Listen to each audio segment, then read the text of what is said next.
Hello and welcome to the Navy Blue Corner. I'm Ian, joined as always by my good mate Lockie. And look, it's another week, another chance to try and turn things around. I guess a win against the Gold Coast Suns would be absolutely massive right now because unfortunately, if we lose Lockie to go negative, it would be our seventh straight loss in a row. What a sentence. Disaster territory. It's not something anyone would have been able to predict this year. But look, last game before a much-needed rest, a much-needed bye for us. So you can only imagine what a win would do for these boys to just boost the confidence and the morale around everywhere, around Archon Park at the moment. But look, there's plenty to get through in this episode. So let's crack in. Lockie, got to ask, how are you? And how are you feeling about this game against the Gold Coast Suns? We're at that part of the week, mate. The optimism is at all-time highs. Feeling good. I feel like you're extra chirpy because the mid-season content is just around the corner. One more week. Thank God for the bye. We don't have to do a review, all that shit. It's just going to be all that goodness that you're preparing. So, yeah, the vibes are good over here.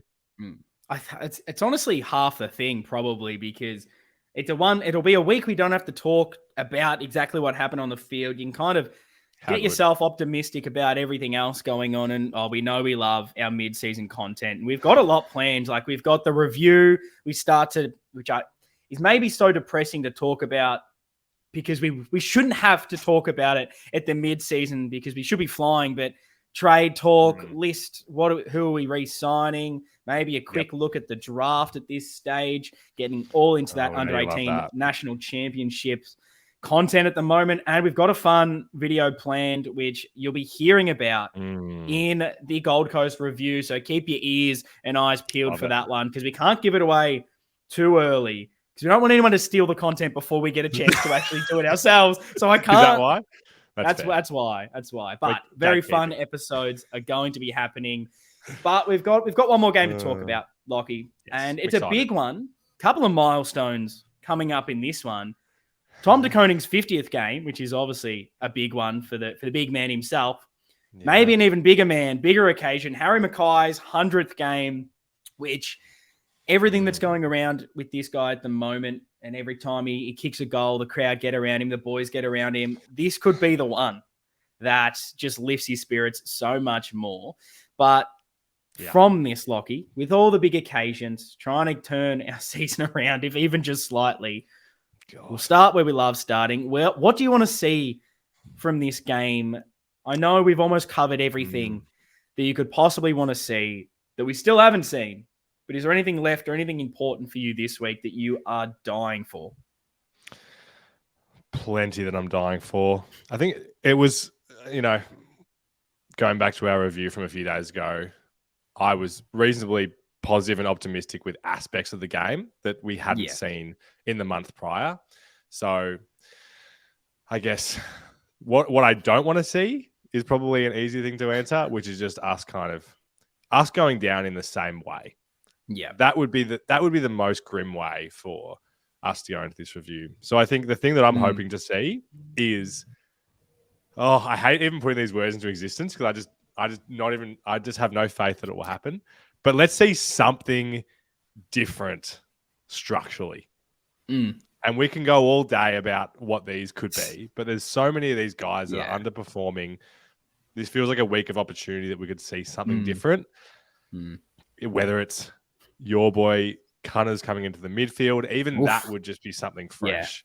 That's what I want to see. Don't go down the same way that we have every game in this stretch. No, it is important. And knowing you get the week off of the bye, we're at this point of the season where we've said this multiple times this year of, I just want to see something different. And I'll almost try and change yours there of just, it's like this, and we need something to get excited about. Something different that we can look at and think, maybe if this keeps evolving, or okay, well, I haven't seen that, so it's something to get excited about. And that's what really I think we're needing right now. And obviously wins are such a vital component to that, but even just noticing the little things, because I think, and we'll get to it when we talk about the team changes, but even right now, and it's so frustrating that we're at this point, but it's, get to see David Cunningham. And like, we're getting excited about that because it's all we can right now. And it's disappointing that that's where we are. It's individual players we haven't seen in a long time, and that's what you're getting pumped up to go to the game for. But I guess you got to get excited with something. And I've got a couple of things I want to see. They're all pretty simple. So I'll go through two really easy ones, and then my main one. One's literally just take the opportunities in front of goal. You've said it multiple times. Don't want to be here next week and go, oh, if only we just nailed those in the first quarter or second. No. Get them done. Bring home the chocolates. Other ones, tackles. Good one. I think it was something like 33 or whatever the number was last week. Lowest tally in 8 years. Show me some unrelenting pressure. Like, how many times do we have to come on this podcast and ask for a response? I'm over it. Do it. Surely they will come out hard in the tackling game this week. But how many times have we kind of said that this year? Hasn't happened, but this is one I think we kind of can control. And I will say, I'll preempt this in the fans have been unreal this year. We have rocked up every single week. Weeks you don't think we should have rocked up through all the adversity, all the shit that we've had to put up with this year on field that we've had to watch. We have rocked up. Even last week, 80-something thousand. Unbelievable. You would not have thought that we've got that. And so it might seem a bit harsh to somewhat say this, but like, we've got to do it this week. If there was ever a week to get to the game, if you can, it's this one. So what do you want to see is fans rock up in droves, because the club are not expecting us to rock up. I'm getting that vibe. I was fortunate to... Here we go. It's very lucky of saying. Here we go. To go to the club this morning. Must be nice. There was a couple of staffers there, not, in the proper heart of the footy department. It wasn't Vossi. I couldn't get that access. I was trying my hardest.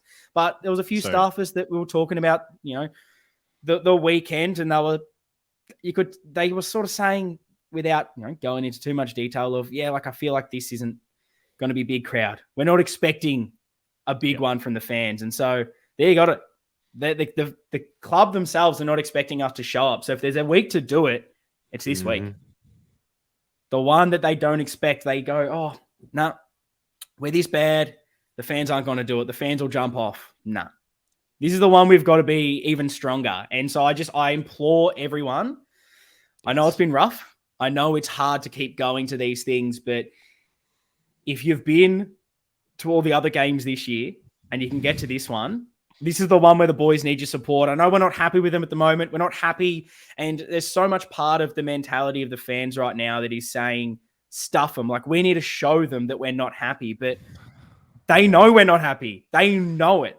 Yeah, and maybe going to this game, I don't know. It doesn't tell them that everything's all good, that you can just, buy everything that the club want you to do, and that it's papering over these cracks. It's none of that. This is us as supporters going, we love this club. We just want you to win so badly. So come on. We know we're never going to jump off. We're never going to stop supporting the boys in this club. So I don't know. That's my thing this week. I want to see a massive crowd. I don't want to see a 20,000 bullshit Sunday afternoon graveyard shift, which I know they've given us that time slot, but come on, rock up. And whatever will be, will be. We get a week off after it. So let's rock up and do our part, because we've done it so far this season. We've been there in full voice. Let's keep going. And you don't want to miss us breaking this losing streak, right? Which is what's going to happen. You don't want to be sitting on the couch watching it. A Paddy Cribs 40 disposal 4-goal game. I don't want to put words in your mouth, but were you saying before we went live that you call it the graveyard shift, but you were making it seem like you love this slot, the Sunday early arvo? Okay, I never said Sunday. I said I don't love a night game was what I was saying, but I love a midday game is my prime time viewing. Sundays are a little bit average when you start to get that like 3 p.m. bullshit time. This is a little bit earlier. This is a little bit earlier. You just hate a little bit earlier. I hate footy. I'm sick of watching it. Just put it on the TV. You're not even going to this game. I am, mate. So if the people are suit on, I'll be. Yeah, if someone's going to buy a ticket and they want to be near you, where will you be sitting on Sunday? Just so this is a stitch up. This is a stitch up. See, and this is the problem. I know that the people, if there's anyone that sits around me, usually at the footy, and they listen to this podcast, they'll be like, level 2 premium. He's not there. He's not in his seat. This little piece of shit. He's talking everything, but no, look, I'm at the club today. I'm at the president's lunch.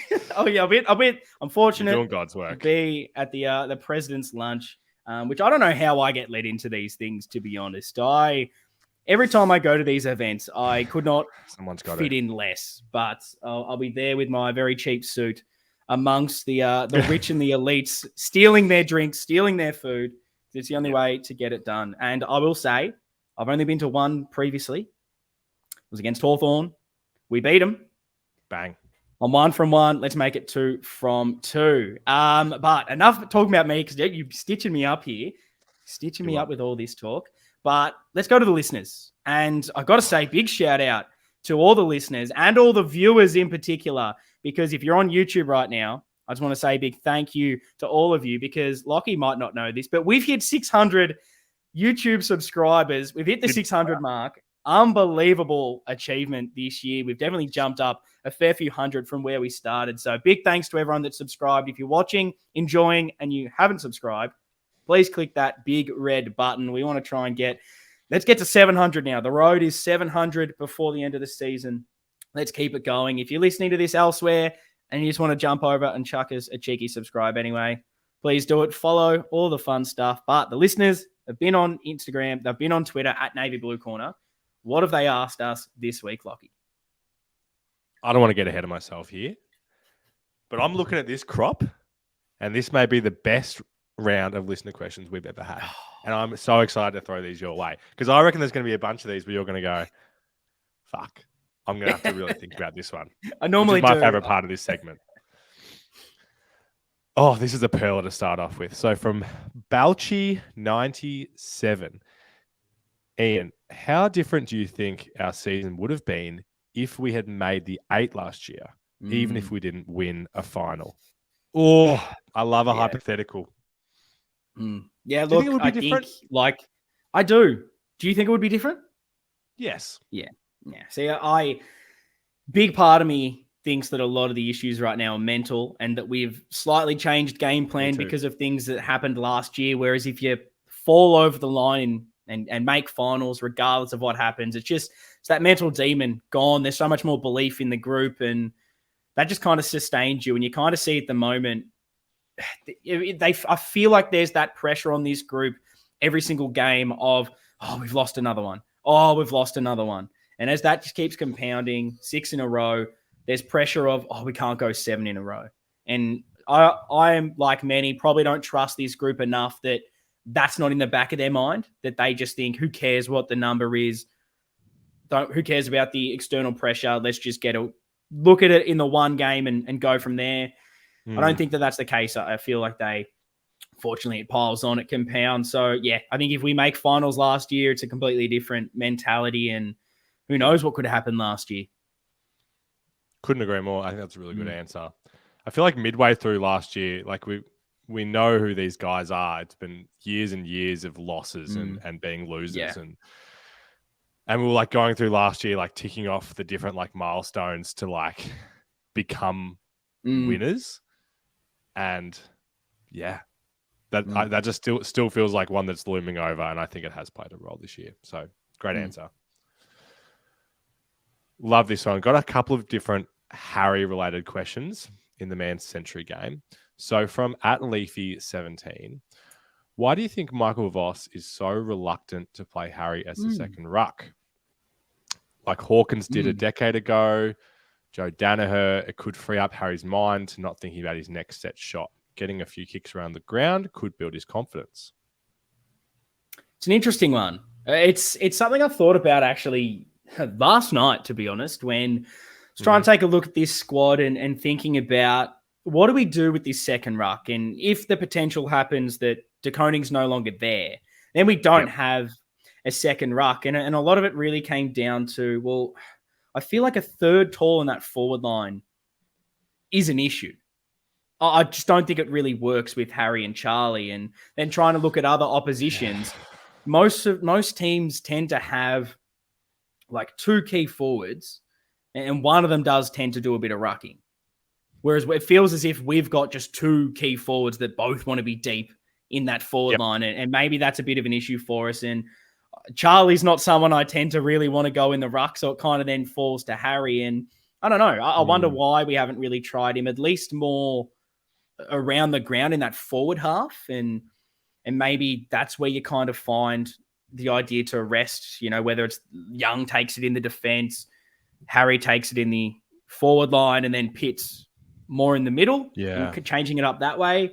I wonder if a part of it is maybe his shoulder. I know he's had some issues with that in the past, and I don't know if that's just something that they go, we don't want you mucking around in that, but I don't know. It's interesting that we maybe haven't tried something like that so far, knowing we've got a couple of obviously tall beasts in that forward line. Will be definitely interesting moving forward if a De Koning does end up leaving at the end of the year, what we do with that second ruck relief role, because there's sort of no one else on that list that makes sense currently. That feels like another topic that has been like something for us over the entire life of this podcast. Yeah. Like the ruck hasn't been settled. Even the number one hasn't truly been nailed down. No, definitely. Yeah, it's a really interesting one. Like I feel like this isn't the mindset that we should be having, but you can imagine him going in there, getting injured, and like the ramifications of that.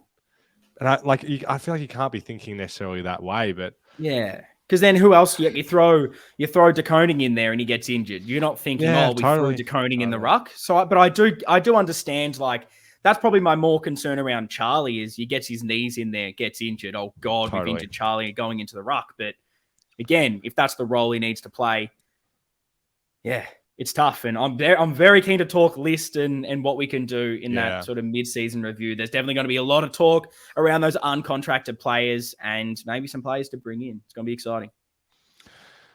And then I guess another side of this equation is this question here from Bryza at BA Dalgleish. They say, crazy drastic move, I know, but is it worth giving H a game in the twos to give him some real game shots on goal without the pressure of the AFL? We won't really miss the 3 or 4 behinds he'd be kicking in the ones. I'm a no. I've been a stern no. A few weeks ago, but yeah.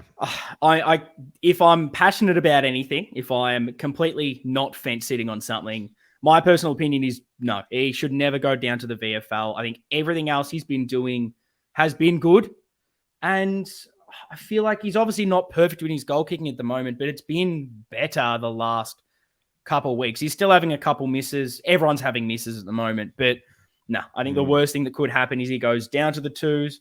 We don't have a replacement truly for him in the ones. And overall, I think he's, again, bringing enough elsewhere that as vital as it is that, these misses are to our detriment right now, he just needs to get out of it one way or another. At least he's getting the opportunity. I agree. I really don't mind people bringing it up as a suggestion because there's a finite amount of things that we can do in this situation. Yes. Some people want us to bring in external people. Some people want the twos. Some people want him up the ground, and some people want him to just keep going at it. So if we can just generate better fucking scoring opportunities for these boys, then he's not having to kick them 40 meters out on a tight angle. And then maybe he might end up, all of a sudden, he's 20 meters directly in front. All of a sudden, you go, oh, Harry doesn't have the yips. And it's like, because he's having easy shots on goal. Hopefully that can be a bit more of the change in a good way. Another bloke in a similar kind of stratosphere to Harry at the moment, from @Baggers Navy. How do we re-unlock Cripps? Is it moving him forward for chunks? This was something I was kind of alluding to, hoping for some different things this week. Yeah. We spoke about this a little bit over the last couple of weeks on the selection table on Pommy and Oz, going through different changes and tweaks we can make. And one of the big ones was we just haven't seen Cripper forward this year, whereas last year he was down there all the time, and it was such a point of difference. And his goal kicking was such a big reason why he got that Brownlow medal. And I know some of those were his patented 50-meter run, no bounces, ends up kicking a goal. And we love that, Paddy Cripps. Need more of that back. But that goal kicking, getting more goals from midfield was such a big component. It was a stat that I wrote down for our S&M review, didn't get to it. So I'm going to find it in my sheets in front of me at the moment. But yeah, at the moment, I believe we've got 6 goal kickers in total with 4 or more goals this year. And they're all the 6 that have, they're our forwards. It's Charlie, it's Harry, it's Owies, Durden, Motlop, Silvani. It's the only guys that play in the forward line. 4 or more. There's a couple with 3, like Akers has got 3. Someone else, there's a couple on 3, but just not getting more than 4. 6, that's ridiculous. And you look at last year, and I'll need to have a look in the specifics of this time last year, and I'm keen to run through the stats at the halfway point in our mid-season review. But you look at even the end of last year, you had guys like Cripps was super high in our goal-kicking count. Fisher, Martin, I know he's been injured this year, but he was high. Yep. And then you had a guy like Cottrell that was hitting the scoreboard, and then even your Walsh, Chera, Kennedy, and even a guy like O'Brien from the wing.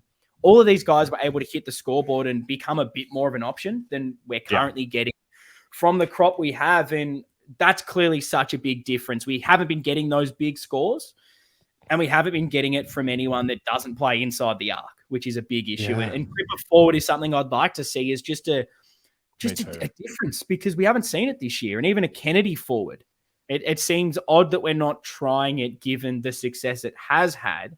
And you see like an easy difference in comparison is Merritt last week. Goes forward, changes the game. Yeah. And you just wonder what that could do if he gets his hand on it, gets a snap on the left foot and it goes through. Like who knows what that does. And I'm all about changing things up slightly. I don't know what will unlock him completely, but it feels like that whole midfield mix just hasn't been perfect. When they're in there and it's slow and we lose the ball, we get beaten pretty easily. And we haven't sort of had that ridiculous contested side of us really in that domination. We've been starting to get the contested side back over the last few weeks, but we haven't really been getting that Cripps on the outside. It's been a bit more him down the bottom of the pack, getting the ball out for others. Yeah. So, I think it's about getting that mix right. And I agree. I'd love to see him forward for a bit. I think that could be a decent change just for something different. Break him out of the midfield mentality. I feel like it could align with the guys that are on the extended bench as well this week when we get into that. So this might be as good a time as any to do that. Sweet. Final one from the listeners, just to give a little bit of a taste, I think, of some mid-season content. King Soj asks, what should be our number of players that are going to leave the club at season's end? Of course, there's a wish list and so forth, but realistically, what's a number of players we can turn over without turning it into a rebuild? I can't give you a specific number off the top of my head. I'd have to go and find who's out of contract, and that's something we'll be doing in detail, looking at who we should keep, who we can get rid of, who that can even be currency that is still contracted, but maybe we can look to move them on. And so I'm not sure I can give a specific number as far as what that would be, but for me, I don't think it needs to be a number of destroying, breaking it all down and then building it back up. It's really player specific for me. And as far as guys right now that are in our best 22, because it looks a lot of the guys that are uncontracted at the moment, they're either not playing or they're fringe. So for me, I don't think that has a massive, massive effect. It's about who you're able to bring in and what that can do to kind of top up your squad. Because I think the core of it is clearly there. Whether they look to get creative and move one of those on for a bit more draft capital or trading capital, money in the salary cap remains to be seen. But as far as Marchbank, Philp, DeConing, Silvani, Cunningham, I think Dom's, Akui's in that range as well. There's a lot of players out of contract that Plowman, I believe, is another one. A lot of these you'd probably say are that bottom 10 players. So it wouldn't surprise me if a lot of these guys are moved on. And then, just kind of depends what you're bringing in. I think a few draft picks, hopefully some experience, maybe some leaders. I don't know where you do it. And I'm not of the belief that everything's going to be solved by bringing in a few players. I think clearly our problems are everywhere. So us going to the draft and us, rattling up 3 first rounders, bringing in Harley Reid, it doesn't fix your problem. We're not one player away from sorting this out. There's a lot of list deficiencies. There's a lot of things under the hood of this football club at the moment that needs to be sorted. But I think changes will be made. There'll be a fair amount of them just because of the players out of contract. But I don't know. I don't think it's going to be as ridiculous when you look at it when changes are made because of the players we are moving on. Like it might look like, I've made 15 changes, but I think they'll all make sense if they do happen. But again, mid-season, oh my goodness, are we going to be going into all of that content? But if you've got an opinion on that, listening to this, what changes you want to be made, how many, what approach you want us to take, feel free to drop it in there. Very keen to start to have these discussions. Yeah, I think that's a great answer. And I'm definitely in agreement about the kind of non-best 22 guys and fringe guys. And they're the only players that have been leaving us for what, the last 8 years?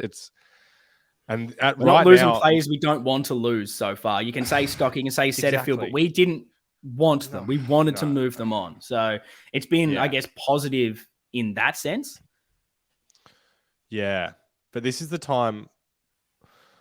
most I've ever felt like I can see rationale in us moving guys who we consider definitely best 22 players that may not be serving us how they should.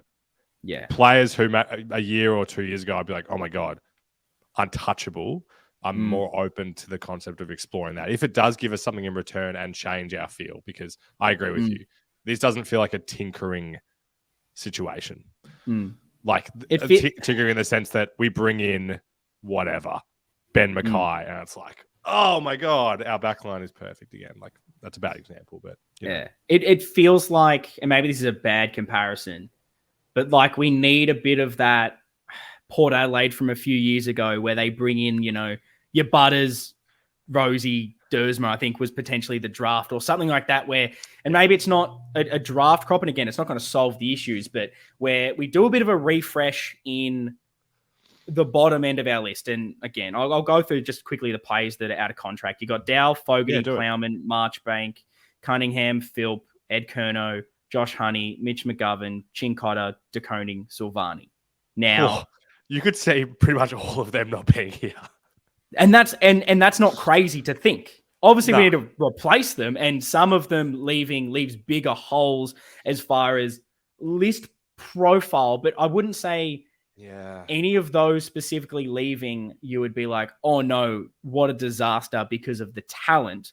It'd more potentially be, say, and I'm looking more at your McGovern, DeConing, where it's kind of like, we don't really have a player in that position. But talent-wise, it's not the end of the world. But yeah, again, I almost want to just talk about that now, but we'll definitely be jumping into that content for sure. It's our forte on this podcast. I don't know the run sheet, but tell me about the Suns. The Suns. Well, do you want to go team changes first?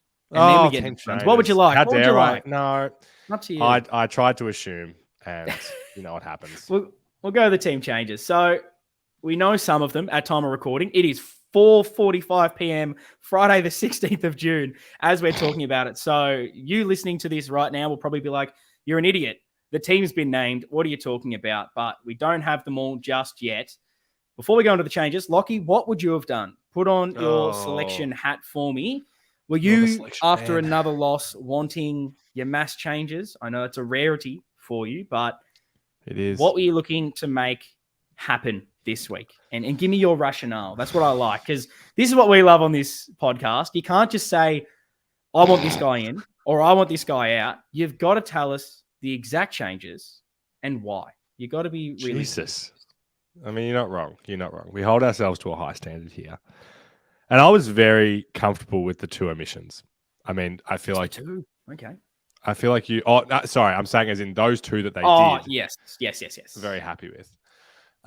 Mate, the Friday record has thrown me around. The Thursday night, I have. It was a game. There was a game. I'm gonna have to get you to lead off because all I was prepared for was naming my extended bench. Okay. So give me that 9 outs that you were gonna make. Well, I've got a lot. So my first one that I was going to make, I'll start sort of back of the team going forward. Originally, I had Young coming out of the team, basically just because I think his form's been very poor all season. His decision-making so slow. His foot skills aren't great. And I feel like it's hurting us currently. I think we can get away with it at the moment with a Wiedering, Garvers, your more lockdown, Kemp being a bit more of that floating interceptor. It's worked against Sydney. We've had our best defensive game against them. I don't mind seeing that. And I was going to throw in a Lockie Cowan for a bit more run. He is a bit taller, so in his under-18 football, did quite a bit of intercepting in a way and then rebounding. And I was just trying to get more pace around it, knowing transitioning the ball's been an issue. So just get more pace around that. But then Nick Newman out of nowhere is fit. So I'm going to park Lockie Cowan this week. So I'm change instead is Newman for all those reasons in there, really stronger as that more lockdown small, which maybe that can allow a Boyd, a Chincotta, a Saad to get off the chain a little bit more. The other change is Ed Curnow out, Paddy Dow in, just for a change up in that midfield. I love the man. And he does so much, because I talk so much shit about him, but it's not him that I have the problem with. It's just the selection, because the amount of stuff this guy does off field and everything. And I want him to teach the kids in the twos so much, because he has so much to offer in a mentoring sense. But I think Dow deserves a full game in the ones just to see what he can do in that midfield. Silvani comes out, Pitt and Ned in. I think Pitt's a certainty to definitely come into this team. And then I don't like him as that second ruck. I don't know what we do. So De Koning, even though his form hasn't been great, stays as the second. Don't know if Silvani can then play in that forward line. I just don't know where Silvani fits. And I love him as a person. I'd love to see him in this football 22 somewhere. It's just, again, that I just don't know exactly where he is, because he's not fast. He's not a small forward. He's that marking player, but I just think we've got too many. So he comes out of it. Cunningham comes in for everything that we want Cunningham to be. Skillful, fast, change up as that high half forward, can play in the midfield. Motlop comes out because his form hasn't been amazing, and I don't mind the Martin Owies Smalls in there. Same. My big change was I was dropping Blake Acres. His ball use has just been so poor that has frustrated me quite a lot. And so in his place, man who's been knocking down the door, there's no door left. It is Jackson Binns, just for a bit of pace. And I like the versatility in that he's such an attacking player, can play a bit of high half forward, can kick goals. That's what he did in his under 18 year.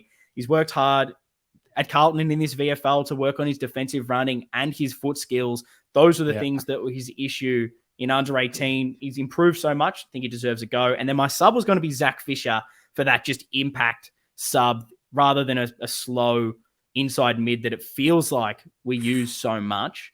They have decided to maybe use a couple of those changes. Doesn't look like I'm getting all of them.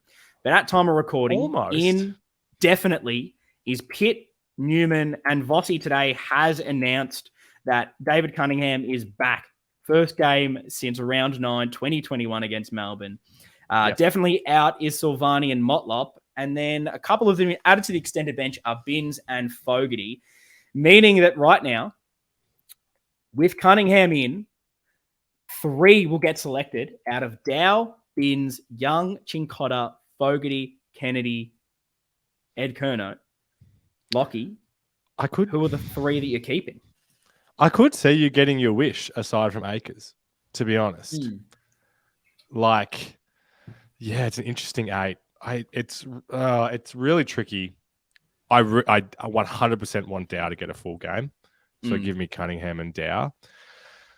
I don't feel like Chincotta deserves to be dropped. No. So I'm not going to. And you're not going to like Young? this. Yeah. I'm going to go with there's too many Kennedy as my defenders fourth. otherwise. So unfortunately, Binns doesn't make it for me out of those, but I can't justify Chincotta going out, and I can't justify, God forbid, do not make Dow the sub again. You know he's not playing. You know he's not getting into this team. Either don't play him at all or play him the full game this week. Please. I cannot I'm happy see with Binns' debuts, though. I can't see them playing Dow at all, even as the sub right now. The way Carlton select, I don't see it happening. I would have gone Cunningham, Chincotta, Kennedy, and then I'm like you. It's Dow or Binns because of this. Because they're not dropping the other winger, makes me, whether that was Cottrell or Akers, it makes me think that I don't know if you'd play all of them. Yeah. So, yeah, I don't know. It's tricky. And it's about getting that balance right as well. If they play young, I can't see them playing Chincotta, which is stiff, considering his goal as well. Able to hit the scoreboard, it feels like you can't drop him. But playing both, it's like, well, how many defenders do you want in this team with Newman also coming into it? Can you see a world, to steal a Lockieism, where Kennedy is one that's dropped and maybe Dow and Bin both play? Yes, 100%. I could say it. He hasn't been playing the best football. Had a lot of tackles this week, so it's kind of where I would like to keep him in there. But yeah, out of that crop, it's tough. I mean, let us know. By the time this is out, the extended bench is probably gone. The actual team has probably been named, but you can time travel a little bit and let us know the changes that you would have made and then who you would have selected out of the extended bench, because I love hearing from you guys and I want to know what changes you guys would love to be making, whether you're on YouTube, chuck it in the comments, or just listening to this on your Spotify, Apple Music, wherever you're listening to it. Get on the socials at Navy Blue Corner. Let us know changes you wanted to make, who you would have selected from this extended bench, because there's tweaks and there's talk that Fogarty could potentially jump in. And then I'm going, well, who else is out of this team? I'm just not sure. I feel like then you're making so many other changes, but it's going to be very interesting to see what team does come out of this. It's true. And the only thing about Young that I come back to with this, and you may snicker at this, but do you feel confident in Weeder and McGovern and Kemp matching up well on King, Casbolt and Lukosius? And this is the tough thing. I don't necessarily, but I don't feel confident with Young being in there right now. And it's almost, I want to just make the statement of, I'm sorry, that wasn't good enough. You have to move on. And it's not a harsh, like I'm not trying to be harsh to Lewis Young because we saw a lot of good last season and I want him to get back to that. Like, I feel like I'm in this place at the moment as a supporter where because there's so much bad and what we do on this channel is we review things, we critique it, that I just feel so bad having to talk so negatively on these players because all I want is for every single person on this list to be a superstar and win us games of football. And when you see, like we spoke about, that guy abusing the players down the tunnel and whatnot, like you just want to hug the players. You want to be the person that's lifting them up, not talking critically of them. But that's kind of what position we put ourselves in, where we have to talk that about them. And it worries me a bit if you take Young out of that. But I don't know. McGovern has been all right one-on-one. Maybe that allows a different look in the back line and it makes them really have to go for it. But it'll be interesting to see the changes. Very, very interesting. I'm excited. Very interesting. So I'll do a quick talk about this actual game for a little bit, and then we'll get into the footy tips. Then we'll wrap this up. You love those Suns. The Gold Coast Suns, the Matty Rowell eating grass Gold Coast Suns. Now, true. I mean, this game is so...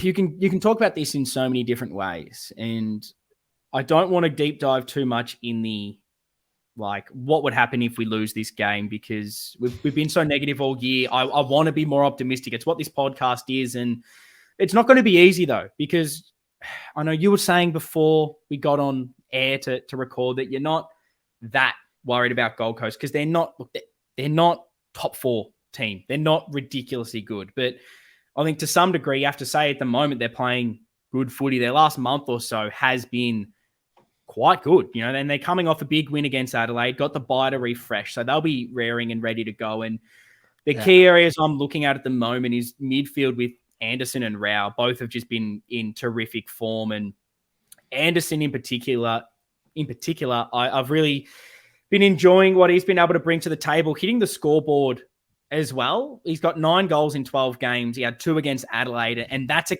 key part of their game that we don't have, is that midfielder that can burst forward and kick goals. And the other one that is a bit of a live wire for them, first-year player Bailey Humphrey, someone I covered extensively in all the draft content. Jealous to see another club pick him up, but he's been a real impact player the last month or so. He's someone that he's young, but he can hurt you because he can go in that midfield, burst away. But what he's been doing really well this season so far is his forward craft. 8 goals in 9 games. And 2 of those games have been somewhat sub-affected. So, say 8 goals in 7 games, it looks a lot better for a guy that's playing his first season of football. He's really built into it, and he's someone that he can all of a sudden kick you a match-winning goal. I think he did that against the Dogs, potentially. They played well in the Northern Territory, where he all of a sudden bursts out, kicks match-winning goals. And that's a bit of an area to watch, knowing that we sometimes struggle with those more mid-forward players. And then it's their big key forwards that are going to be the ones we really need to shut down. Looking at King with 30 goals in 12 games. And then a real hard matchup is that Lukosius, just because he's tall, but he's not ridiculously key forward. He's more athletic, which there's just not many players like him in the AFL. Currently 23 goals in 12 games. Hard ones to match up against. So that's kind of their threats. That's what I'm sort of looking at this stage. But we know that, look, they're not ridiculously good, but they're playing better than us at the moment. And to steal the Lockie-isms maybe from last week in trying to get inside your head, because you were a lot more positive than me looking at that Essendon game, a lot more glass half full, which is why I need you on this podcast, because sometimes I try to be that, but I sometimes struggle, and I feel like we lift each other up when we need to. And was listening to some stats during the week, and this is a little bit interesting. This is where you're going to get the pump up of maybe what could happen, where we try to go down this rabbit hole, which I know fans are angry to go at this moment, but if we don't do it, we're just going to be depressed and we're not going to be able to deal with anything. And last 7 weeks, we've been the 3rd worst ball movement team in the comp. But last week, it was our best game of the season for moving the ball from D50 to inside 50. We actually did that. We went at 39% of when we got the ball in D50 in transitioning that forwards. Best of the season. So clearly there's some positive to take from last year moving forward. We had 28 scoring shots compared to 23 against Essendon. I know the area of them isn't great, but again, we were generating a little bit more than we have. We won the contested footy by 17. We saw less marks as well in this game. It was actually our 2nd lowest marks for the whole game for the year, which kind of shows you a little bit in a difference as far as how we're playing, moving a bit more away from that slow chip kicking, marking game style. And we spoke about it from just the eye test, that it looked like we were trying to get those quick hands and getting a handball chain being the way we wanted to play, take the game on. And we had 250 meters gained by hand, which was our 3rd highest all year. We had 59 inside 50s, 3rd highest all year. So there's some positives. Obviously, there's issues. There's glaring issues. 33 tackles last week, lowest in 8 years. Went at 63% by foot. And Essendon's pressure wasn't amazing. It wasn't a high-pressure game of football. So clearly, there's issues. Positive is we've kind of changed things up a little bit last week. I know, a lot of those key stats look good. Stats aren't everything. There's a lot of issues. There's that mental piece that's no good. You can't really quantify that with stats. And look, it's an if. It's a big if. But look, if we're able to be and push the risk, play that fast-flowing football that we saw glimpses of, I think you can slowly kind of turn things around for us. And I agree. I think that's the point, where if we're able to move the ball and maybe have better structure ahead of the ball, you just don't know what could happen. Play with a bit more freedom. And obviously, we need to be better by foot. We need to be better with decision-making, better with work rate, better at working together to create better scoring options. And that's someone sacrificial leads, someone pushing players away to be in the right spot, working to be in the correct position in this ground. And we're at this point where like anything could happen. Literally. We're scrounging for positives. We're trying to hope and think, can things turn around? We're bloody, third, fourth bottom on the ladder, 15th, whatever it is. It's disappointing. Wow. And I don't know. I think I'm at this stage where all you can do is hope that we're able to start adjusting, whether you different slight midfield mix, get a better balance. Because Essendon, they changed their midfield mix up, got the pacey players in there. All of a sudden, our midfield couldn't go. In 6 minutes, the game was done. So there's a lot to fix, but I don't know. I'll be there. You'll be there. Absolutely. We're not going to stop supporting this team. So all you can kind of do is think, why can't it be this week that we see some things turn around? You know, if we don't believe that we're going to start to see something, it's like, why bother? And there's no guarantee. Nothing has shown us that we're going to do it. There's so much that needs to be fixed. Maybe we are broken, but I don't know. We're going to go there and hope that we see something. What better time to do it with the bye? Go in with a bit of confidence, get a win, however we can do it, show some signs and try to make something out of the back end of this season. Love it, mate. I've got nothing to add to that. I'm optimistic as hell, but we lose by 30, won't be a big shock. Yeah, and that's unfortunately the piece where we're at the moment, where everything's hope, everything is trying to make it happen, but we have no exacts. Just briefly before we get to the footy tips, Cunningham. Let's talk about him a little bit, because I know I don't want to get ahead of ourselves. I don't want to be the people that are going out here saying one man's going to save us and it's David Cunningham, but it's his first game in bloody 2 years of football. What are you at least excited for David Cunningham, and what do you think we're going to see from him this week? Wow. Again, extremely unpredictable. Yeah. So unpredictable. I think, I hope, I mean, it's the funny thing. We're going to do a whole episode dissecting the VFL program, I feel like. And like the way that we, that the two interact with each other. Because I didn't watch the game last. Maybe that's another one we can plug in there. I didn't watch the game last week, but from what I can understand, he was playing centre bounce midfield. Yes. So that gives me hope that they're not just treating these as two separate entities. And that's them trying to make sure that he's ready to be able to do that in the AFL. So that's my hope. I hope we don't see him just inside 50 for 4 quarters. Yes. No, I agree. And look, he hasn't played in a very long time. So I think we do need to lower the expectations a little bit. Oh, they're low. I know the thing is that we're just very excited to actually see him play football, because the memes have been for the last 2 years of he doesn't actually exist and that he's a figment of our imagination. So it was like Marchbank last year. He took an inset mark and we're like, that's oh my god, that's all we wanted to see in this game. Like, just show me a couple of clean touches from him and I'll be stoked. And he's no savior. He's not going to be that. We can't pin our hopes in one player anywhere. That's just not it. But I think what we think Cunningham is exactly kind of what we need as far as the player profile of this silky mover. He's got a bit of burst away pace, pretty clean skills with ball in hand. He's someone that every time there was a good chain of ball movement, he seemed to be involved in that, whether it was hands or getting on the end of it with delivering it inside 50. And I think we struggle with that mid-forward connection. So if he can help that in any way, whether he's playing high half forward, whether he's in the midfield, it's kind of the exciting thing. Can he get through the game? Who knows? He hasn't played in 2 years, so what kind of football are you going to get out of him? I don't know, but it's not a match-winning performance I think anyone's expecting, but if we can just see him and see a couple of glimpses of what he is, it'll be exciting. And he's at that stage out of contract end of the year that with his injury issues with his shoulder as well, that's being held together by bloody tape at this stage.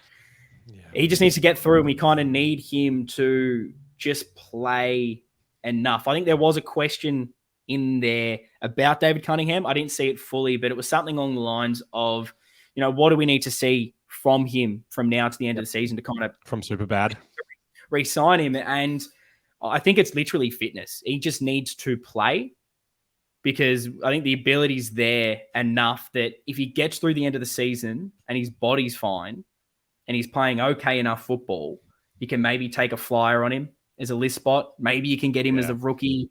I don't know, but he's just got to play. And if his body can't cut it, then I just don't think you can keep him in there. But the good thing is he's got the bye next week, so hopefully it'll give him a little bit. Plus the sub, if you need to just say, hey, you played 3/4 of football, have a rest. Yeah.